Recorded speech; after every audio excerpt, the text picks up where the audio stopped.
Hey, if you had to guess, what do you think technology is going to look like in the next 60 years? All right, because this is what they predicted the future would look like 60 years ago. At the 1964 World's Fair in New York, they unveiled some major tech innovations and made predictions about what technology would look like in the future. Some were spot on, but others were way off. Here's what they got right: the picture phone. At the Bell System Pavilion, engineers debuted the picture phone, which allowed people to see who they were calling. You'd think this early FaceTime would be a smash hit, but it was actually a massive flop at the time. That's because they were way too expensive to set up. And back when people would wear suits with ties and dresses at the grocery store, people weren't ready to be seen on the phone at any hour, in their pajamas or worse. The personal computer.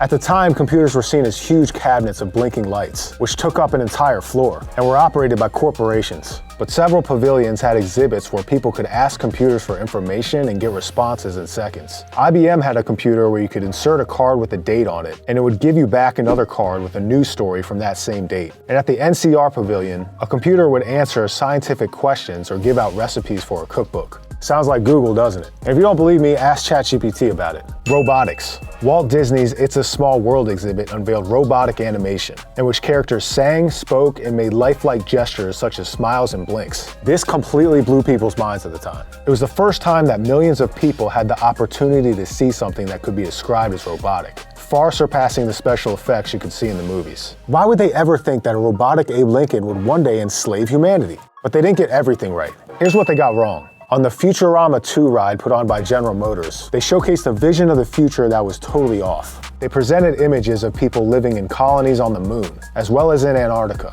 It also included huge underwater dwellings, and a machine that used a laser to cut through the rainforests, leaving behind paved roads. And they were really big on jetpacks, with demonstrations of jetpack power and dudes wearing them zooming around the grounds. Sadly, none of these predictions came true, but it shows that 60 years ago, people had a vision of the world's potential that made it seem like anything was possible. So I'll ask you again, what do you think the future is going to look like 60 years from now? Let us know what you would predict at the World's Fair today.